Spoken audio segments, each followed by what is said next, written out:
আসসালামু আলাইকুম, সবাই কেমন আছেন? আলহামদুলিল্লাহ আমিও ভালো আছি। তো এই তো দেখতেছেন আমার রান্নার প্রস্তুতি চলতেছে। তো প্রত্যেক দিনের মতো চলে আসলাম আজকেও একটা রান্নার ব্লগ নিয়ে। তো এই তো দেখতেছেন এখানে আমি ডাল রান্না করতেছি, তারপরে মাছ ভাজি করব। তো বেশি কিছু আজকে রান্না করব না, শুধু এই অল্প কিছু পরিমাণ রান্না করব। তো এই তো দেখতেছেন এখানে আমি পেঁয়াজ কুচি দিয়ে দিলাম, তারপরে মরিচ দিয়ে দিলাম, তারপরে রসুন দিয়ে দিলাম।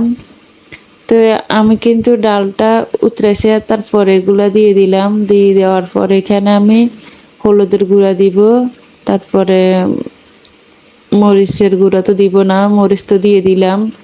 তো লবণ আগে থেকে দিয়ে দিলাম। তো এখানে আমি মশলার গুঁড়া দিতেছি যেন ডালের মধ্যে একটু গ্রান লাগে। তো চাইলে না দিতেও পারেন, আসলে যে যেরকম খায় আর কি। আমার কাছে এরকমটাই ভালো লাগে। আমি সবসময় ডালের মধ্যে মশলাটা ব্যবহার করতে চেষ্টা করি।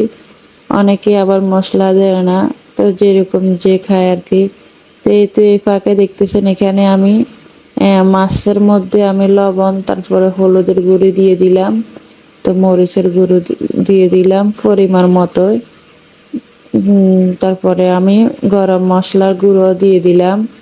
তো এগুলো আমি ভালো করে মেখে 10-15 মিনিট রেখে দিব। একটু তেল দেওয়ার চেষ্টা করবেন, তেল দিলে মানে মাখতেও ভালো লাগে। তারপরে কিছুক্ষণ রেখে দিলে মশলাটা একদম গায়ে গায়ে লেগে যায়। তো এর ফাঁকে আমি আমার ডালটা তো হয়ে গেছে, ডালটা আমি আরেক পাশে রেখে এখানে আমি পেঁয়াজ কুচি দিলাম, তারপরে রসুন কুচি দিয়ে আমি ডাল বার্গারটা দিয়ে দিলাম।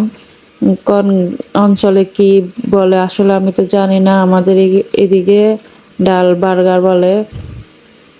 তো এই তো আমার 10-15 মিনিট পরে আমার মাছটা ম্যারিনেট করা হয়ে গেছে।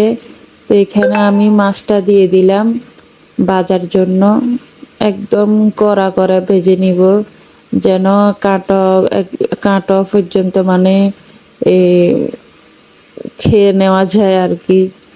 হ্যাঁ, অনেকে আবার এই ধরেন কাঁটা বাছতে অনেক কষ্ট, আবার আপনাদের ভাইয়া কাঁটা বাছতে অনেক কষ্ট হয়, ও ভালো করে কাঁটা বেছে খাইতে পারে না।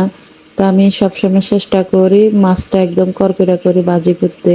তো আমাদের দুপুরে খাবার শেষমেশ করে আপনাদের ভাইয়া আসার সময় আমরা আনছিল, তো দুজন